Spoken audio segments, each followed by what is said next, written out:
والصلاة والسلام على رسول الله مدحوينها وزير رذا ابنها كلك سعودة وزيارتها ganacsatada aqoon-yahanka marti sharafta mudanayaal marwooy ma waan salaamayaa assalaamu calaykum waraxmatullaahi wabarakaatu waxaan jecelahay runtii idinkoo iska raaliya mar saddexaad inaan xuso dhallinyaradii halkani soo taagtay oo shaqo aada u professionalna runtii qabatay aad bay ugu mahadsan yihiin shirkani waa shir aad iyo aad u muhiima inuu muhiim yahay waxa tusaalaanba waa astaana madaxweynihii baa inala jooga iyo mudantii ganacsatada iyo aqoon-yahanka ayaa halkan fadhiya ujeeddadu waxa weeye in aynu maskaxdeenna tuujinno isu geyno isla eegno halkaynu joogno carqaladahaynu hor taagan fursadahaynu haysanno iyo halkaynu uga sii anbaqaadi lahayn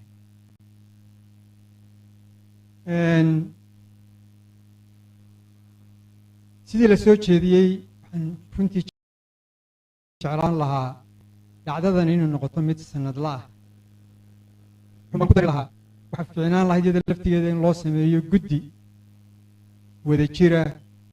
oo hubisa dabagalka iyo fulinta talooyinka laga soo jeediyo madasha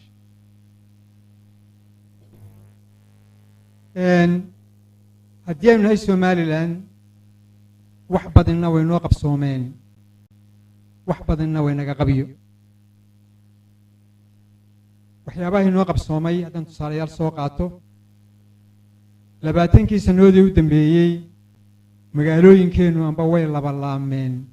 amba way saddex laabmeen koritaan runtii aad iyo aad u weyn bay sameeyeen qofkii hargeysa ay ugu dambeysay 20 sannadood ka hor 2002 hadduu maanta yimaado ma garteen magaalada xagga kaabayaasha waxaynu ku dhiiranay oo hirgelinay inaynu dhisno waddo 284 kilomitir ah oo isku xidha Ceerigaabo iyo Burco iyadan cidina inaga caawin waxaynu kale ku guulaysanay inaynu casriyeeyno dekedii Berbera airport casriya ka dhisno free zone samayno waddo aad u qurux badan oo isku xidhaysa Berbera iyo Hargeysa samayno intaasba waynoo hirgashay waxaynoo hirgeliyey maalgashadayaal iyo saaxiibo inaga caawiyey xagga maaliyadda iyo isgaadhsiinta runtii waxaad odhan kartaa Somaliland waxay ku jirtaa safka hore kaga jirtaa caalamka saad iyo e-dahab iyo mobile moneyga iyo facilitieska ay noo sameeyeen runtii waxa weeye kuwa lala dhacay oo xitaa Bill Gates uu inoo qoray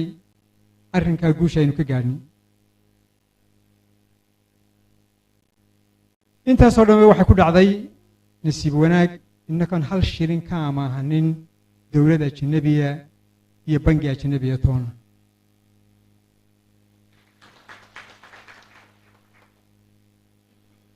maanta waxaa laga hadlaa had iyo jeer culayska deynta saaran qaaradda Afrika oo in badan la yidhahdo waxay ka qaateen waddanka Shiinaha innaku wax deynaynu qaadano laynoo haystaa maanta ma jirto haddaad miisaaniyadda Kenya aad isul taagto xagga hore waxaa kaga jira safka bixinta interestka deymaha lagu leeyahay dalka innaka miisaaniyaddeena kuma jirto waxaa jira waddamo fara badan oo la aqoonsan yahay oo deeq la siiyo oo deyn qaata oo horumarka aynu samaynay aan samaynin laakiin dhinaca kale haddaynu eegno haddii aynu eegno wax soo saarkeenna haddii aynu eegno xawliga wax soo saarkeenna uu ku socdo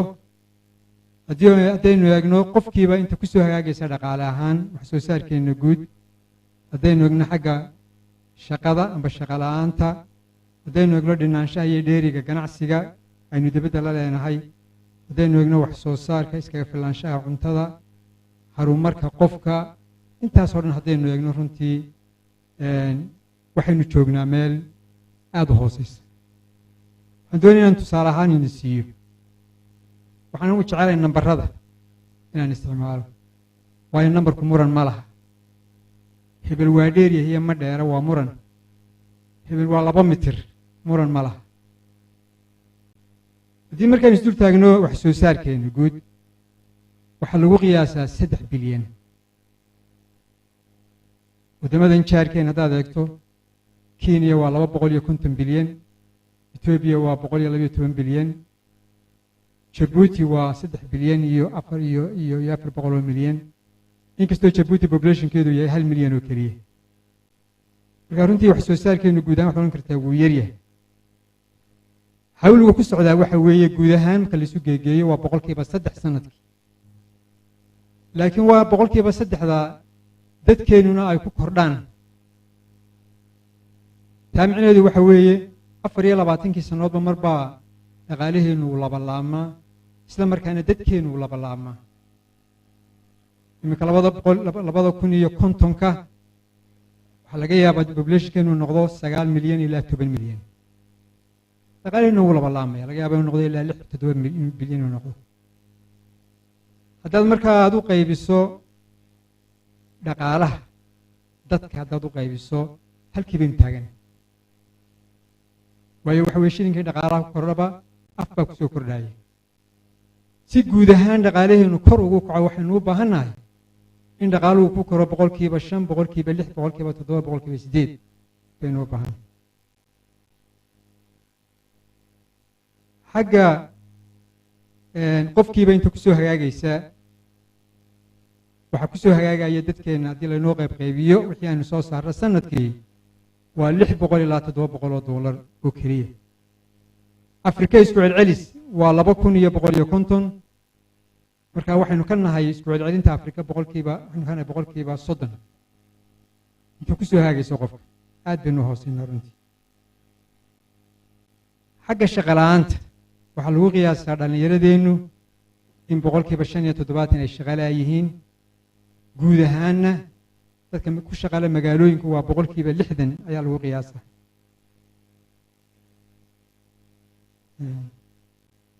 haddii aynu eegno xagga ganacsiga waxaynu soo iibsino dibadda ka keenno iyo waxaynu dhoofinno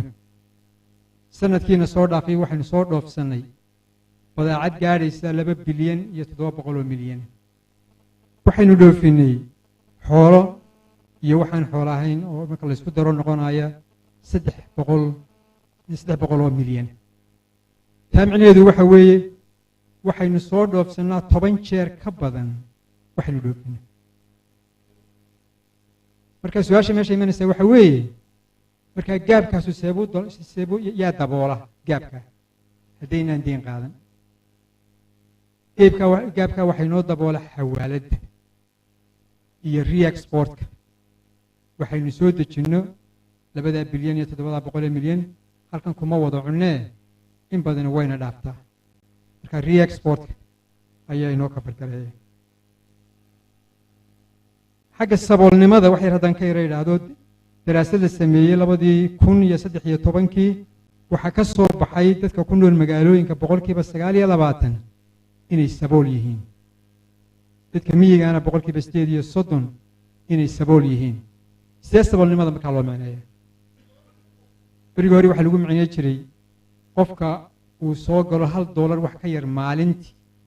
waxa loo odhanayaa waa sabool khadkii saboolnimadu hoos uga dhacay iminka laakiin guud ahaan waxa la yidhaha ilaa $2 maadaama ascaarka isbedeshay qofka dakhligiisu $2 ka yar yahay maalintii marka waxa loo odhanayaa waa sabool marka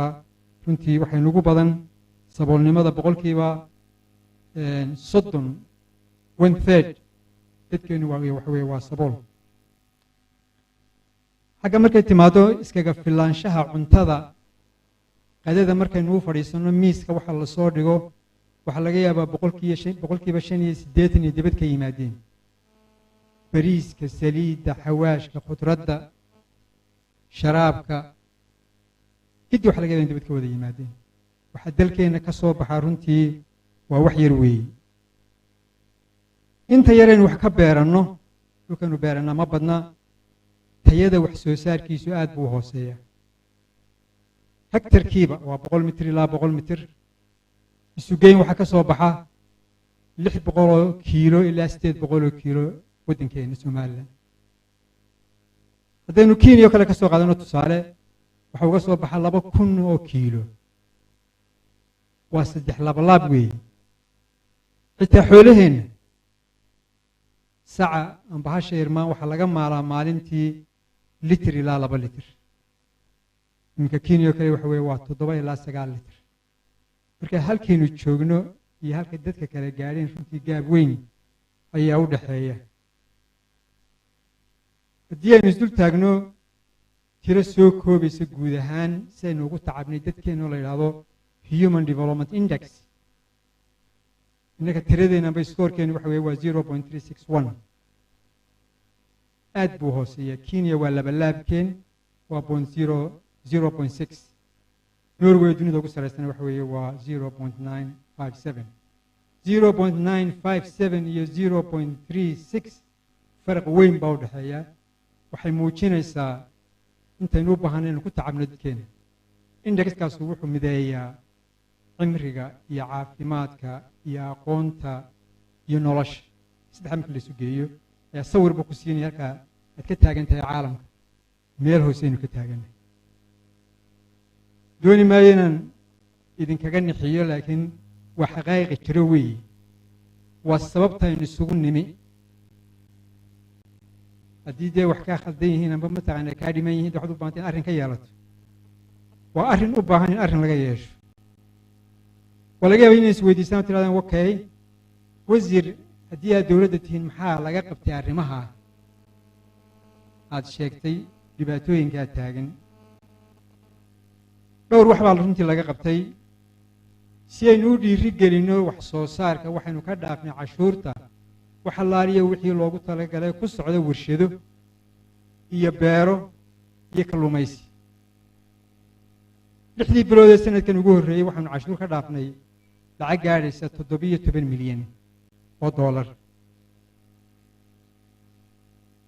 waxaa kaloo aanu sameynay inaan cashuurta kor ugu qaadno si aynu u ilaalinno waxyaabaha gudaha ka soo baxa beri baa jiri jirtay xitaa biyaha laga keeni jiray Yemen oo beedku inooga iman jiray Turkiga ama meelo kale iminka inta badan biyaheena innakaa samaysana beedkeennana innakaa soo saara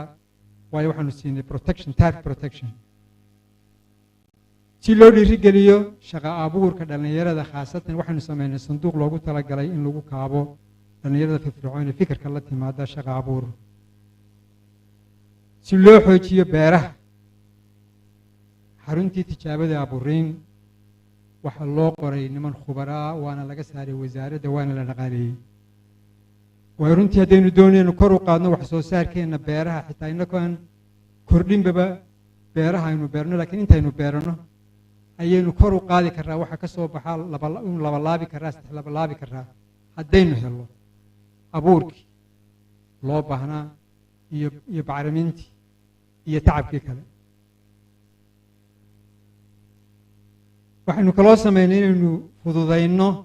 ciddii doonaysa inay samaystaan ganacsi amba shati ganacsi doonaysa waxaa dhici jirtay inuu qaato 1 bila berigii hore si loo helo shati imika wuxuu ku dhammaanayaa 2-3 casho si aynu u soo jiidanno maalgashiga dibadda sharci xeer baynu samaynay oo ansixinay xeerkaas runtii wuxuu siinaya tashiilaad badan buu siinaya dadka ajnabiga ee doonaya iyo muwaadiniintaba dad akhrido xeerka maalgashiga iyo muwaadiniintaba oo u badan cashuur dhaaf horta intaaba waynu samaynay laakiin sidii haddeerto aan idhi inta aynu samaynay kuma filla sidii ay xal ugu noqon lahayd dhibaatooyinkii amba hoos dhici markii hore aan soo taxay ujeeddada shirkani markaa waxaa weeye